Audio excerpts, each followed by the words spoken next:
est dans l'Ain, sur la commune de Vendin, dans la Bresse.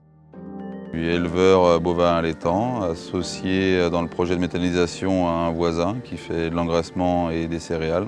Voilà, j'ai une exploitation d'engraissement de bovins de vaches de réforme. Puis après, je fais des cultures, 180 hectares entre divers céréales, maïs. Mon exploitation, depuis peu, s'est tournée vers la méthanisation.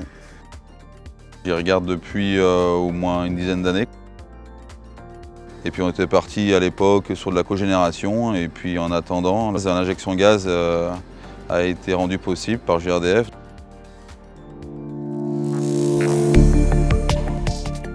Dans cette installation, France Biogaz s'est occupé de toute l'ingénierie, du suivi de chantier, de la construction jusqu'à la mise en service en novembre 2020.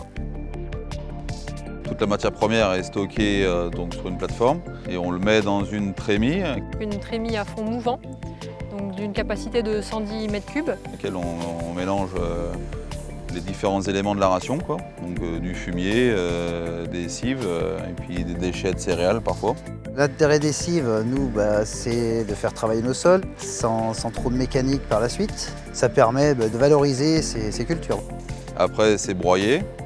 L'intérêt du prémix, c'est qu'il permet d'incorporer la matière solide directement en boucle fermée depuis le digesteur sans avoir à passer par une préfosse dans laquelle on aurait beaucoup trop de pertes de gaz. Et on a aussi deux préfosses de 100 m3 pour incorporer les lisiers et récupérer toutes les eaux sales du site. Donc toutes les eaux qui coulent des silos sont récupérées et traitées dans la méthanisation. Au niveau digestion, on a un digesteur de 22 par 6. Dans lequel il va rester pour être dégradé une trentaine de jours. Et un post-digesteur de la même taille. Et après, normalement, 95% est dégradé et après, ça passe au séparateur de phase pour avoir une phase solide et une phase liquide, quoi. Le process qu'on a choisi, c'est un chauffage qui est extérieur aux cuves, donc c'est un échangeur. La matière est prise dans les cuves, elle passe dans cet échangeur pour être réinjectée dans le digesteur. Pour ce qui est de l'agitation, on a une agitation lente avec un système de biobulles. Donc c'est des grandes pales qui tournent à l'intérieur des cuves à une trentaine de tours par minute. Tous les moteurs sont à l'extérieur des cuves pour faciliter la maintenance. Une des particularités de ce projet aussi, c'est que les membranes sont isolées. Le gros avantage, c'est de moins avoir à chauffer les cuves et du coup de moins autoconsommer son biogaz en hiver.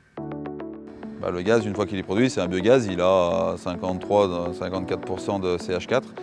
Et pour le mettre dans le réseau, il faut qu'il soit 97,5. Et donc pour le concentrer, il faut le purifier, c'est-à-dire enlever tout ce qui est indésirable dans le gaz et sortir le CO2, les acides gras volatiles ou l'hydrogène sulfuré. Un réseau GRDF a été amené sur notre site d'une longueur de 5 km. Donc on injecte dans le réseau de gaz de ville, c'est le réseau de Bourg-en-Bresse. Les travaux de raccordement ont été pris en charge à 40% par GRDF. Alors le digesta, il est répandu dans les terrains, donc autant dans nos exploitations, donc Ludovic et moi-même, et ensuite on le rend aussi aux personnes qui nous amènent des effluents. Ce qui est intéressant dans ce projet, c'est que c'est vraiment un projet à la taille des deux exploitations, en faisant appel un petit peu à tous les agriculteurs du coin pour créer un projet vraiment à l'échelle du territoire et à l'échelle de la commune. On a choisi France Biogaz parce que leur concept nous semblait bien à nos attentes. C'est de la relation avec les personnes aussi, parce que voilà, on sentait que le courant passait bien, et puis voilà. Ce qui m'a plu, c'est qu'on essaye de faire évoluer la technicité. On ne vend pas un process clé en main et on essaye de faire évoluer la technicité, quoi.